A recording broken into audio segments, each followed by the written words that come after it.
এবার জিএম কাদেরকে গ্রেপ্তার করতে বললেন ভিপি নূর।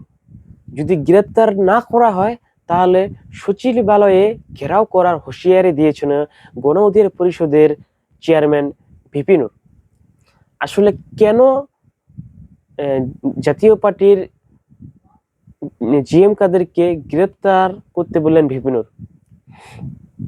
বিষয়টা শুনলে আপনারা একটু অবাক হবেন। জিএম কাদেরকে যদি আওয়ামী লীগের সাথে জড়িত থাকার কারণে গ্রেপ্তার করতে বলতেন ভিপি নূর, তাহলে কিন্তু বিষয়টা আমরা সমর্থন করতাম বা দেশের জনগণ সেটা মেনে নিত। কিন্তু কেন জিএম কাদেরকে গ্রেপ্তার করতে বলেন ভিপি নূর জানেন? আজকে শুক্রবার সন্ধ্যার সময় গণ অধিকার পরিষদ আর জাতীয় পার্টির একটা সংঘর্ষ হয়। কেমন সংঘর্ষ?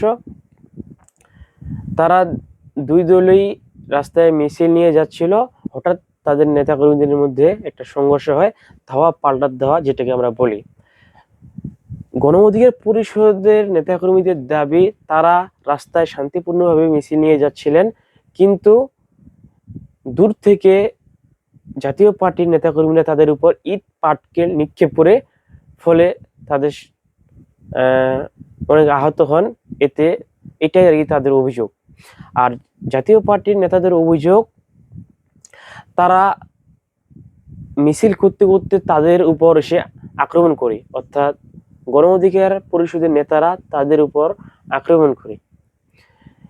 এই তাদের মধ্যে দুই দলের মধ্যে সংঘর্ষ হওয়ার কারণে ভিপি নূর গণমাধ্যমকে জানিয়েছে যে জিএম কাদেরকে যদি গ্রেপ্তার না করা হয় তাহলে সচিবালয়ে ঘেরাও করার হুঁশিয়ারি দিয়েছেন তিনি।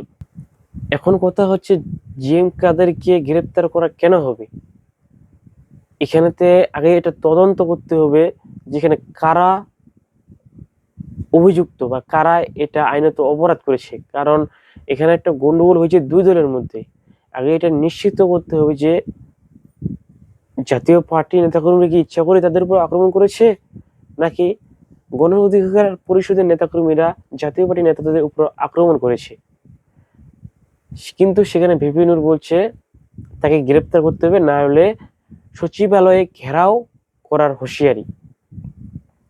তিনি যদি আওয়ামী লীগের সাথে থাকার কারণে তাদেরকে গ্রেপ্তার করতে বলতেন, তাহলে দেশের মানুষ সেটাকে সমর্থন করত বা আমি সমর্থন করতাম। আপনারা কি মনে করেন? তাদের কাছে মিল না হওয়ার কারণে, তাদের কাছে একটা মনে করেন সংঘর্ষ হওয়ার কারণে তারা এই দাবি করছে, এটা কি আইনত সমর্থন করা যায়? আপনার মতামত কমেন্টে জানিয়ে দিবেন। আসসালামু আলাইকুম।